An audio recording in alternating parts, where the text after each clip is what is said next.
Today, I'm going to be showing you how to set up a hamster enclosure, including everything that they need.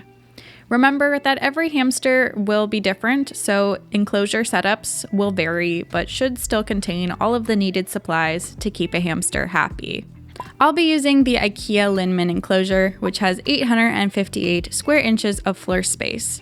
I personally wouldn't recommend using anything smaller than a 40-inch by 20-inch enclosure, because the smaller you go, the more frustrations and difficulties you'll have fitting everything needed in the enclosure, and the less enrichment you're able to provide, the more likely you are to have a bored or stressed hamster.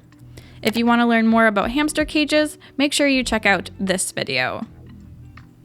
The first thing we're going to be putting in is bedding. This is very important for absorbing not only urine, but also giving enrichment, as hamsters are natural burrowers. That means you'll need to place in a deep layer of bedding. I've put in 8 inches, but 10 plus inches is more preferred if you're able to. Be sure that your bedding is a safe material like paper bedding, aspen, hemp, or spruce shavings, and that you've made sure to push the bedding down as you add it so it holds burrows. Now I'm going to add in our first hideout. The one I have here is called a multi-chamber hideout. This is supposed to mimic a hamster's different burrow chambers they'd have in the wild. Not every hamster will use a chamber hide, but I definitely would recommend trying one out. This hideout is going to be sitting on stilts. Stilts are important when placing anything heavy in the enclosure. This prevents the hamster from becoming squished if they decide to burrow underneath a heavy object. These stilts are made by Night Angel, but you can also make your own using dowels.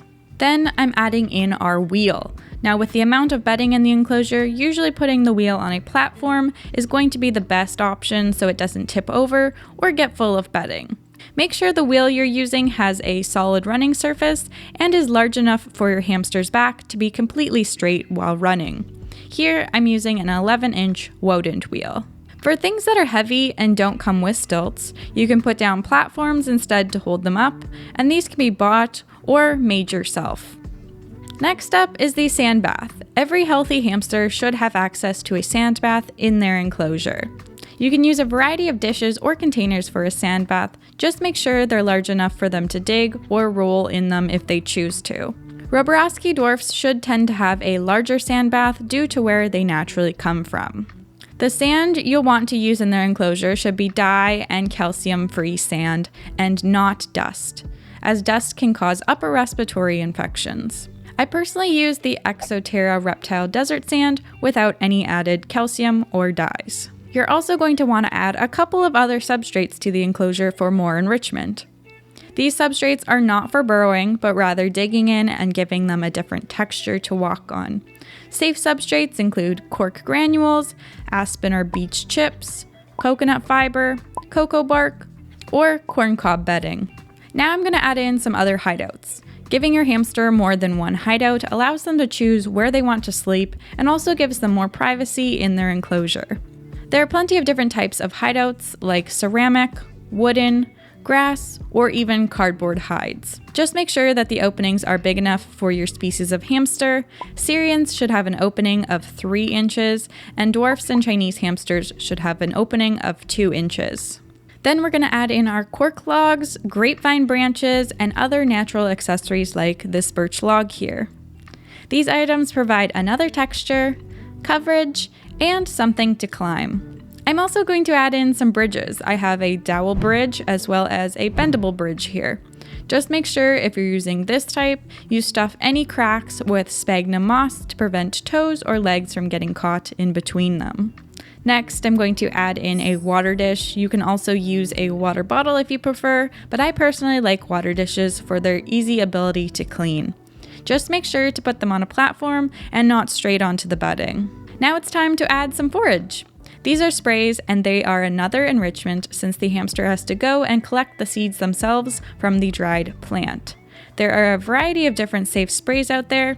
They can also be used for hiding coverage if you put enough of them into the enclosure. Just be aware of what sprays your hamster is devouring all in one day, as these types should just be replaced less often than untouched sprays. I'm also going to add in some sphagnum and pillow moss. This provides another texture and nesting material for a hamster, and it can also give a nice pop of color in your enclosure.